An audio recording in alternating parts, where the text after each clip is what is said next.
my mate texted me and he said, Holly Willoughby's eating your pork on This Morning. And I was like, what?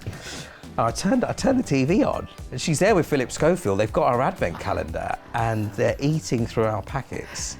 And it was amazing. At that point, we started to think, wow, we're onto something.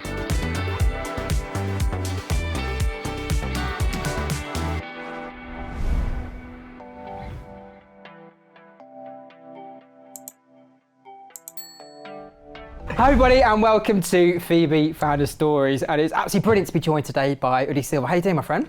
Really good, thank you, John. Yeah, really good. It's nice to see you again. Do you know what? I actually feel like we've known each other a long time, but we actually met. Was it during COVID the first time we did an interview on Zoom or something? Yeah, I think it was on Zoom. When we were all like going, "What is this Zoom thing?" And you interviewed me. I think it was one of the first Zoom things that I'd ever done before. And you rocked it, mate. Yeah, I remember you were in your kitchen. Is that right? Yeah. But anyway, I've been keeping an eye on everything you've been doing, and that's why, first of all, I've got to say huge congratulations for being in the FEBE Growth 100 Watch this year. Thank you. Just what you've been doing, you know, the way you built your brand, the way every time you post something, you've clearly got a lot of people that follow, support you, which is just awesome to see. Yeah. Because as an entrepreneur, it's great, isn't it, when you've got people that back you. Small fan club. Yeah. But yeah, so listen, what we wanted to do today was just get the story and hear what it's been like, because it hasn't been easy. There's been, let's say, some bumps along the road. Never is. Yeah. Never easy. But what I always think blows my mind about people like you is the fact that you're just able to absorb it, you take it and you move on. And that for me is just, it's an art. Thick-skinned, lots of cocoa butter. So let's start at the beginning then, because you basically got, I mean, you're a serial entrepreneur. You love, as you said, you love the 0 to 10 stage, don't you? Thank you. Then after the 10 million stage, you're like, getting a bit, I don't know, getting a bit cranky, need to start something else now. But you've got medical supermarket, Snaffling pig, and we've got startup logistics. Yeah. And when did you start medical supermarket? You're testing me on dates now. I always forget my kids' birthdays. It was 2010, so that's when we first set up medical supermarket. And what is it? What exactly do you guys do? So I guess the simplest way to think of it is we call it like the Amazon for healthcare. So, interesting. What does that mean? Yeah. So basically, we spotted an opportunity for helping independent GP surgeries, small care homes, small clinics, with an opportunity to buy everything they need to run their business from one place. So kind of going back, if I give you a bit of potted history. So, yeah, do we love it. Take it all. Kind of my background after uni, didn't know what I wanted to do, saw a job working for Dreams, the bed company. The bed company? Yeah, the bed company. So worked for another serial entrepreneur. Michael? Yeah. Interviewed him, lovely guy. Yeah, really, he's next level. Next level. That's the way to describe it. I saw a job as a buying assistant, so joined there, sourcing beds from the Far East, working with a team of buyers. And then after that, went and worked at Harrods as a buyer, so buying very different products. It was Fendi cushions and high-end designer furniture. But then I wanted to get out of retail, and I saw an opportunity in healthcare, which was for BMI Healthcare. They run lots of private hospitals across the country, and joined there as a buyer, learning how to buy clinical products, medical supplies, pharmaceuticals, and quite quickly cut my teeth on kind of the different categories, learned how to run e-auctions, had lots of training on negotiation and strategy and that kind of thing. Hey, now that learning on negotiations is invaluable, right, for the world of entrepreneurship? Yeah, absolutely. Business, actually, full stop. Absolutely, yeah. So kind of had quite a broad experience there. And then I met my current business partner, through all of these ventures, Nick. And Nick Coleman had just finished a grad scheme at M&S, joined BMI Healthcare. And him and I, initially there was quite a lot of rivalry. We were kind of like, who's going to deliver the biggest savings? Who's going to go to the CFO and show him how well we've done this year? So there's always a little bit of kind of tongue-in-cheek rivalry, but we both really respected each other. Did you? It's kind of, you go through those moments when you're working in the corporate world where there's kind of photocopier chat, and we used to hang out at the photocopier and it'd be like, oh, you know, what's next? And we had those kind of conversations where you go, right, do you want to be our boss? Do you want to be our boss's boss? And we were kind of thinking, yeah, that's quite aspirational. That gets us to kind of board level. That'd be kind of cool. And then we thought, oh gosh, but then is that it? What then? And then we kind of said, I think I said to him, have you ever wanted to do your own thing? Because I have. And he was like, yeah, absolutely. Really? And then it was that moment I started to realise that we both generate quite good energy between each other. And we said, okay, let's go away and think about what we want to do. And you were how old at this point? 28. Okay, so you're in your 20s. Yeah, okay. 28. Pre-kids? Sorry? Pre-kids? Pre-kids. So relatively risk-free at that point? Risk-free, yeah. The only thing I had was an Audi A3 that was costing me 200 quid a month. Okay. That was the only bit of responsibility that I had. And then we were throwing ideas at each other every day. It went from, shall we buy a Subway franchise, to let's open a pizzeria, to Nick coming in and saying, oh, we should buy a nursery. And I said, yeah, that sounds like a really good idea. Picked up the phone to one of our friends who was a bank manager, and he said, yeah, if you want to make some wonga, set up a nursery. So Nick and I went to look at a nursery for sale, and we thought, well, hang on a sec, we haven't got 70 grand, and we know nothing about the CQC. We know nothing about this whatsoever. What's the CQC? Oh, it's the Clinical Commissioning Quality Control Group, and we thought, look, I think, we're not there. And then the government were talking about a white paper where it was getting GP surgeries to collaborate, form these clinical commissioning groups and buy together. And then we thought, actually, what are we good at? We're good at negotiating with suppliers, we're good at managing stakeholders, we know how to buy all of these commodities that we sell to the hospitals. Why can't we go and help the little guy or girl who's running the practice save some money? And it was one of those kind of moments where we thought, do you know what? Let's just give it a go, because what have we got to lose? Nothing to lose apart from the A3. Yeah, exactly. And Nick said, right, I'll write the resignation. I can't hand it in because I haven't got the balls. Can you hand them in? So you handed both letters in? Yeah, I handed both letters in. And I remember that moment because our bosses looked at us and thought, what the hell are you doing? You've got a great career ahead of you. Yeah. You guys are doing really well here. And we kind of thought, no, actually, we want to give this a go. And we didn't know each other that well. You just had a healthy rivalry. Yeah, a healthy rivalry, healthy respect. And we took the plunge. And we weren't allowed to go on gardening leave. We were expecting to go on gardening leave, but we weren't. Bummer. So everyone loves a bit of time in the garden. We were basically doing what anyone would do when they're working for a corporate, setting up a business. You nick reams of paper, you'd like nick the stapler, and you kind of like, right, what do we need to run our business? But we quite quickly then we thought, right, we need to raise a bit of money, but we didn't have any money. So I borrowed 7 grand off my mum. Nick borrowed 7 grand off his mum. We put it into a bank account. And I remember the biggest commitment ever was, right, if we're going to go and talk to GP surgeries and practice managers, we need to get around. I sold my car. And you sold the Audi? Yeah, I sold the Audi. It was an old Audi. Okay. And Nick said, let's go and get a smart car. And I thought, yeah, great idea. So we went to Mercedes and we bought a smart car, but it was the biggest commitment ever for me because I thought, oh my gosh, we're about to sign up to something that we're committed to for now the next 4 years. And that changes as your business evolves. You kind of risks and kind of rewards and that kind of ratio all changes as you develop. But I remember that being the biggest commitment.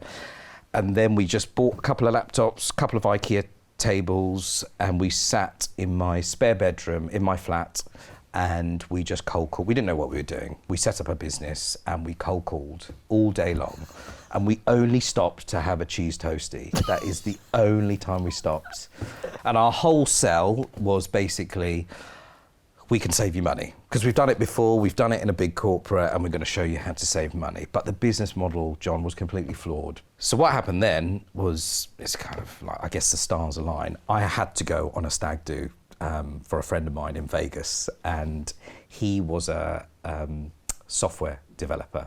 And a friend of his who he brought along, a guy called Matt Bragger, he ran a very small software business. And I told him about what we were doing, and he said, well, why don't you become the supplier? You become the platform. Customers can then start trading with you. You can have the deals loaded. And Brilliant. It was one of those moments I was like, oh, this is great. Like, let's stick another $5 on blackjack. This is amazing. And I came back And I remember Nick having a meeting with a supplier. I met him at the Holiday Inn in High Wycombe, and he had a really bad meeting because his supplier just didn't want to work with us. And then I mentioned this to him, and he said, well, that could be a really good idea. Let's go and meet the guys. Really? And we met these software guys, and they were just a bunch of geeks who just like eating Wotsits all day, but they were amazing coders. And they were able to create this platform off a lot of begging, because we basically said we have no money, so it will have to be some kind of commission deal. You build the platform, we'll go and sell it.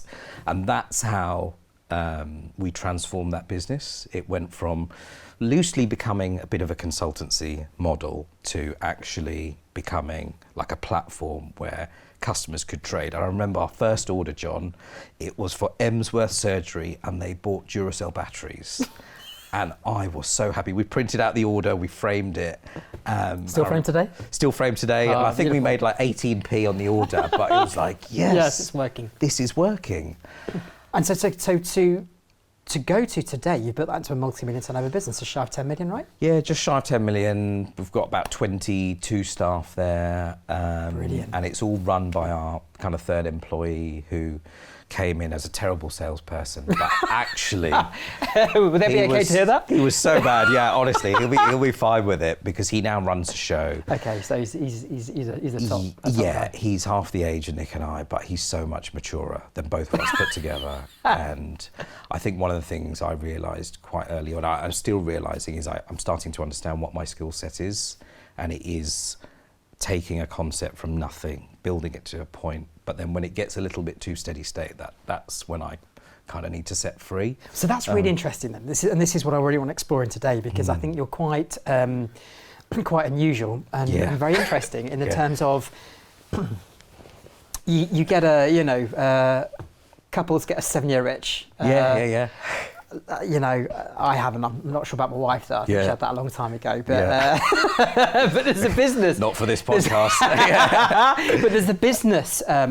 You've got like a business itch when it comes to getting beyond a particular size. Yeah. So that's hence why you've started 2 other companies. Yeah. But it's great because you say you've got people that you can identify great talent that come through. Yeah. So what is it that causes you to therefore kind of, I'm not saying lose interest because that's not what's happening, but therefore want to start something new and hence the birth of a serial entrepreneur? Yeah, I think for me, I know the things that I enjoy, I'm good at, and the things that keep me motivated. And to summarise, I love the thrill of the chase. So I'm a bit of a dog with a bone. So if you basically say, here's an opportunity, we have no idea how to bring this to market, bring it to life, that's the bit I really enjoy. Yeah. And I enjoy all the concepts of pulling the parts together, all the different disciplines, getting sales, growing sales, but the point that it's kind of like, oh, now I'm becoming an account manager, or there's nowhere else for this to go other than just keep the cog turning and throwing more resources at it.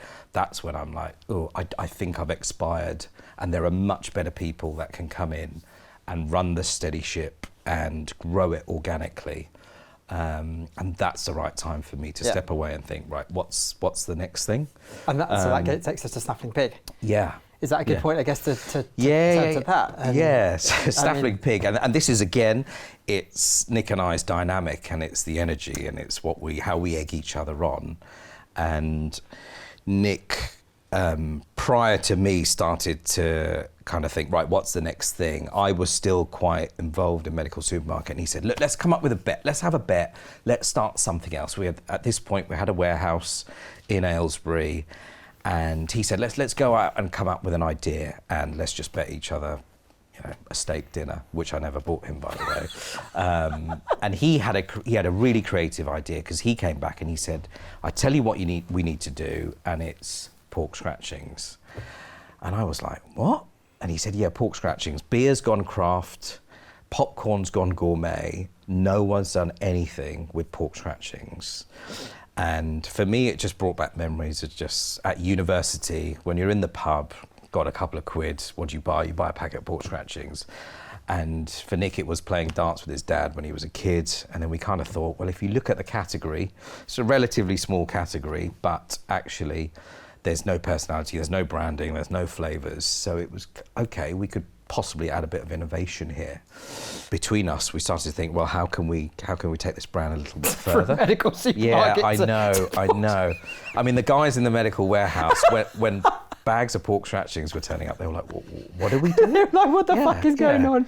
I mean, our credibility started to plummet. And they were looking at Nick and I going, who are you? The reason we giggles is just because this is why I just love entrepreneurs, because you're all just a bunch of lunatics, and that's what makes it just such a wonderful world to hang around in. Yeah. It's brilliant. Yeah. It couldn't be more diverse sectors, couldn't it? Yeah, so different.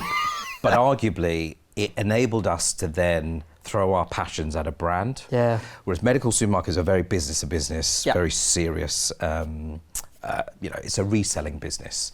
Whereas this, you're creating a brand. You're creating you're building up a concept. You're trying to win hearts and minds, and you can experiment with your personality.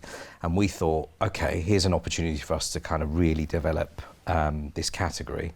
And meat snacks is a very, very small category. Yep. It is tiny. It's like, especially pork.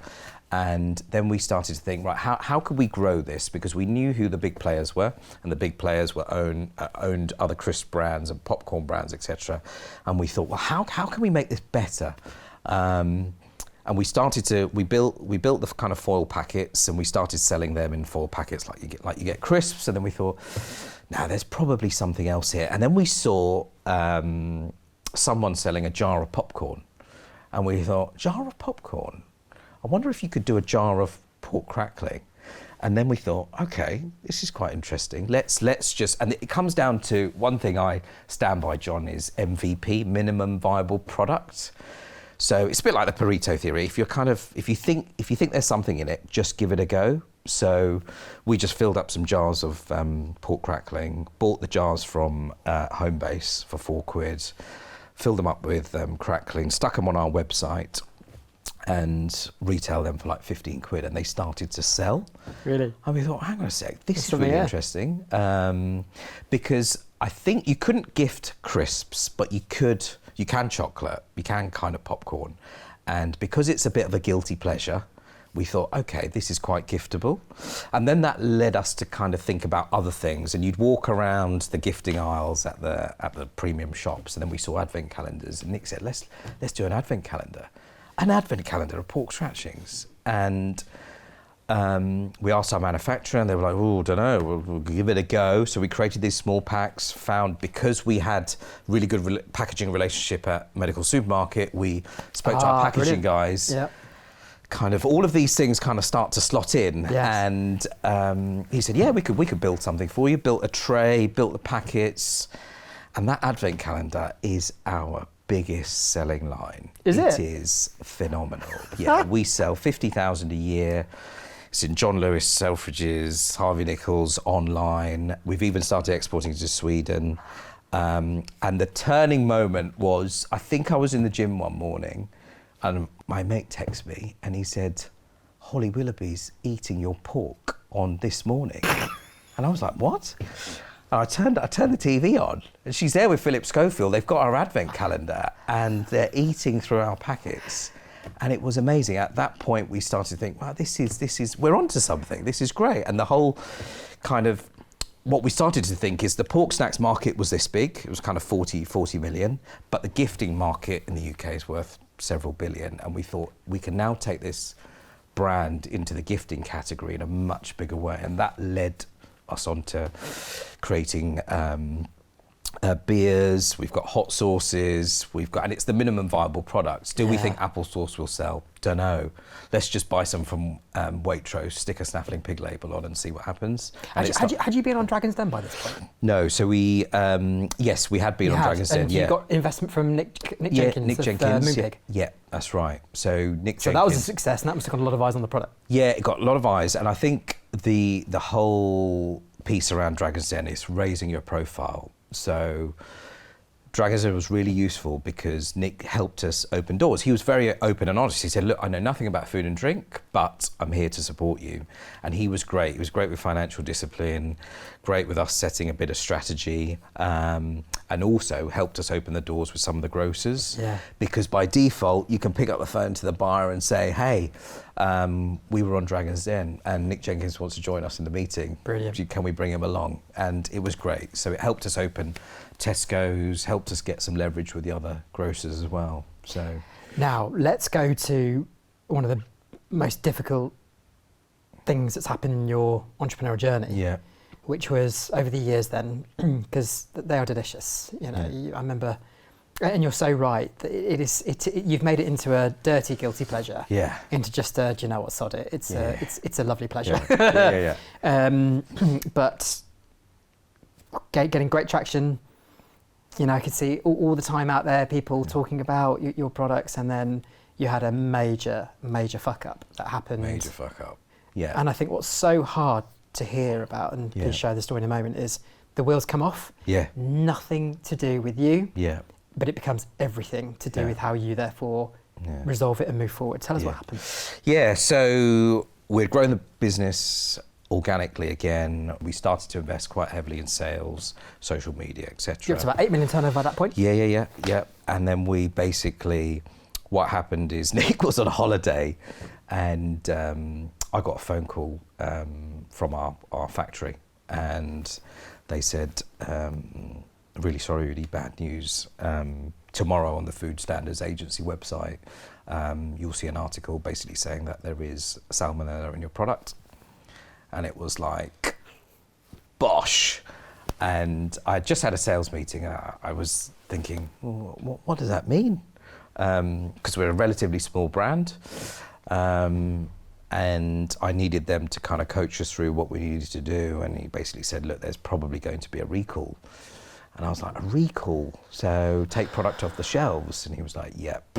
So what had transpired is, and again, this is where you just trust your partners, you trust your supply chain that they're doing everything that they need to be doing, and you cannot forecast this kind of thing to happen. No. But fortunately, with our product, no one was ill, no one was sick. Yeah. It was a precautionary recall because they were testing meat products anyway.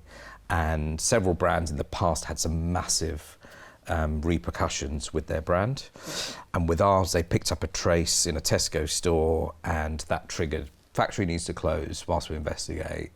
You now need to recall all these products. And then literally my phone just would not stop ringing. Were you on holiday or was Nick on holiday? No, Nick was on holiday. Okay. And I had every retailer phoning me, but not just every, it was their technical team.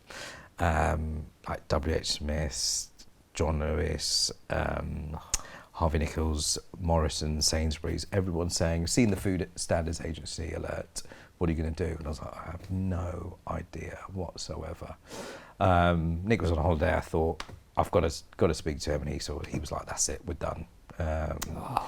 So he came back from holiday. It's brutal. That's exactly the right word. This is the kind of thing that nightmares are made of in the entrepreneurial world. In any world. Tough. Yeah, it's tough as it is. And then to get something like that out of your control, you're like, right, how do we... And again, sorry, just through no fault of yours. No, nothing you could have done. Nothing you could have done. No. Apart from pick another supplier, which you wouldn't... Why'd you have had reason to? Yeah, exactly. When the relationship's rosy and it's all working well. So how did you get through that? So yeah, I mean, look, in business you have to... One of the things, I've kind of done this now 14 years, is to react really quickly. And you kind of, in an instance like that, the odds were against us because whilst the factory was closed, we also had every retailer demanding cash, picking up stock, disposing of stock. Amazon overnight just credited their customers. QVC credited all their customers, and we were like, well, what are we doing? How do we manage this? We have no money. And then we had a team of 24 people at the time. I remember Nick coming back, we had a conversation and we thought, right, we have to cut pretty hard, pretty fast, to make the numbers work for the next, because we didn't know when the factory was going to be open. So how fast and how quick did you have to cut from what to? Literally in like the space of 48 hours, we got people in one by one and thought, right.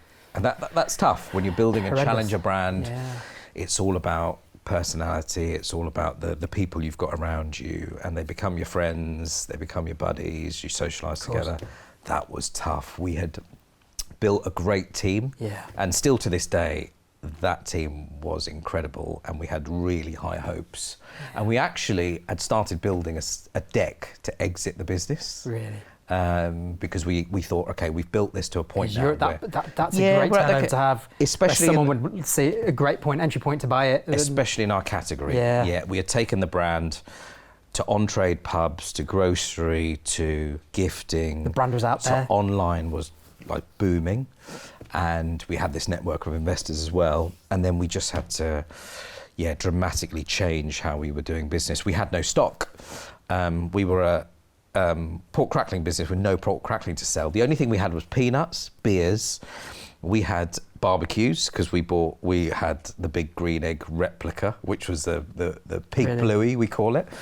We had cookbooks. We had loads of other things to sell, but our core product wasn't available. So yeah. And how many team were you left with after the? Now we're down to 3 full-time and with a couple of outsourced agents. So a massive learning curve for us was careful who you trust, because we trusted our supply chain. It was going to be okay. But why would you have any reason not to trust it? Yeah, I guess, you wouldn't really, but now we're very mindful that you always have to plan for a contingency. If something goes wrong, how can you switch something else on? So is that the advice you would give to any, because let's face it, there is going to be lots of people who have been through horrendous situations like you have. Yeah. But I think that's a great point you've made there, which is the way to actually prepare it. Yeah.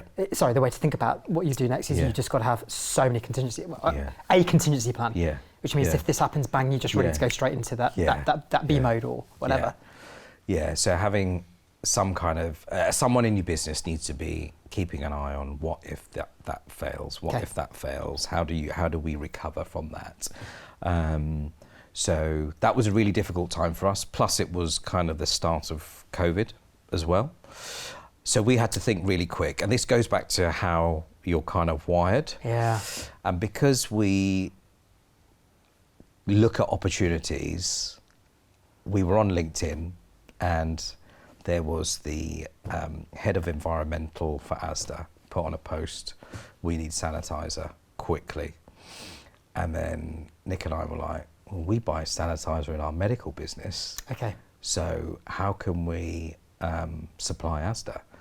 And then we started to think, so we spoke to Lloyd, who's our MD at Medical Supermarket, and he's like, I've got no sanitizer left. Every Tom, Dick and Harry is knocking on the door for sanitizer and gloves. And then because we network, and it's really important, you kind of have to utilise your network. Because we networked with lots of food and drink brands, we knew a gin company, and we said, you guys can make sanitizer. And they said, yeah, we absolutely can. So then we jumped on that LinkedIn feed and we blagged it. We said, we've got loads of sanitizer in 5-litre drums ready to go. And then we basically, and this is where you have to hustle, because we were making no money for Snaffling Pig because we had no pork to sell, but we did have sanitizer. Okay. So we got this gin company to make sanitizer for us in 5-litre drums, and we managed to get the Asda gig for about 6 months. Brilliant. And we generated so much turnover. It was incredible. So yeah, we've managed to keep the Pig and Magic alive, the brand's still going, but it's a very different beast to what it was. But arguably, we've started to learn about vanity and sanity. So vanity was like, just play the turnover game, keep going. We were just riding off cash flow in Snaffling Pig. But now we've had to think, how do we keep the business profitable? So we've kind of slammed the overheads right down. Yep. We've changed the way we operate. So profitable now? Much more profitable, a much better business, arguably half the size it was, but we know we can grow it. Really? We know we can absolutely grow it back up. So what's really exciting and cool about the third business that you created was, through everything you've been, still looking for opportunity, Yeah. And you created Startup Logistics, which Yeah. is now becoming a high flyer within the Udi portfolio, right? Well, yeah. Am I a jack of all trades, master of none? That's how I feel. I don't know. No, because to build, medical supermarkets shy of 10 million, Yeah. it's clearly not the case, is it? Yeah. I think the point you're making earlier is you just like to, you get a bit itchy when you start to hit a certain point. Yeah, I mean, so Startup Logistics, again, this was born out of an opportunity. So we basically, after we had crowdfunded with Snaffling Pig, we had kind of grown the business, invested quite a bit in the infrastructure. Again, it had its own warehouse because operationally we're quite hands-on. And then we had invested in this bit of 3PL software, which enabled us to control and get rid of a couple of systems and control the whole business. And then naturally, during COVID, for Snaffling Pig, on-trade switched off because the pubs just weren't operating. Yeah. The grocers only cared about loo roll and pasta. So that was kind of like, not interested in pork stacks. Yeah. So we started our online business has always been incredible. But during COVID, our online business just grew threefold. It just skyrocketed.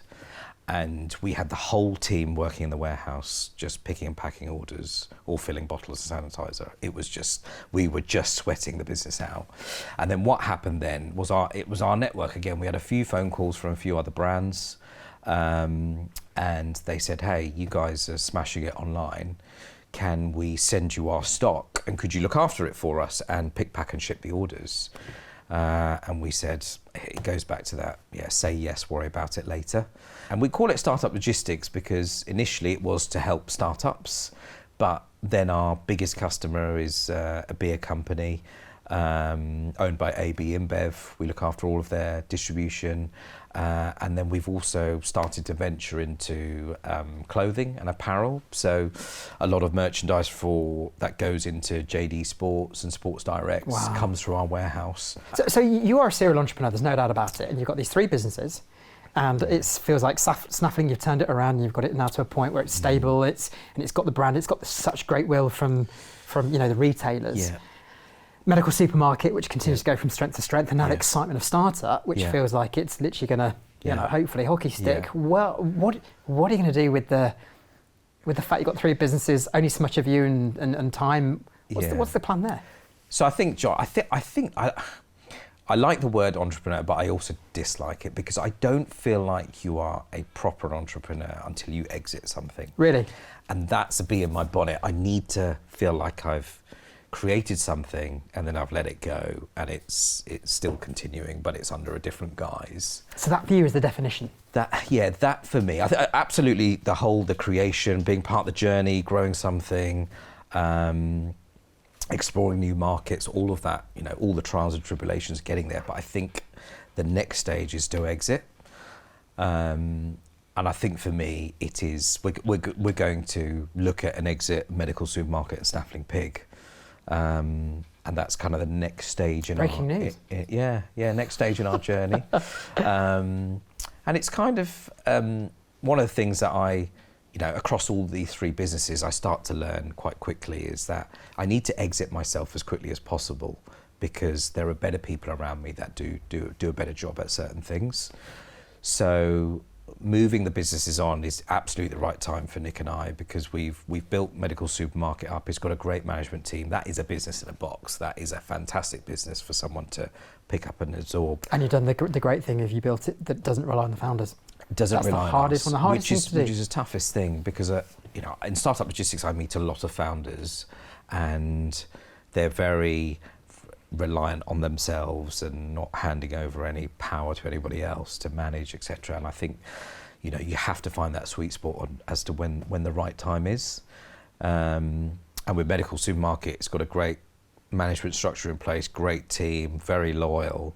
But it's time to kind of think about where that goes.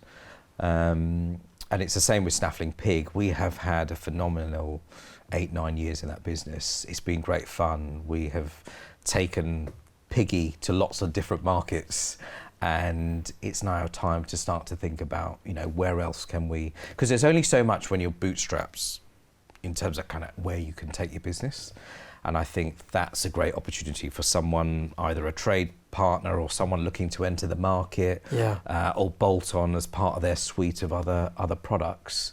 It's a great opportunity for them, and it just allows me to find something else to do, because inevitably that's what's going to happen. Listen, it's been so cool to talk to you. I think what you've been through is exciting in big pockets, and then horrendous in, as you said, brutal in other. You know, I'm so glad that you just had the, as you said, the thick skin to be able to get through this, because you're clearly someone who loves business, loves building up teams. One of your values is don't be a dick.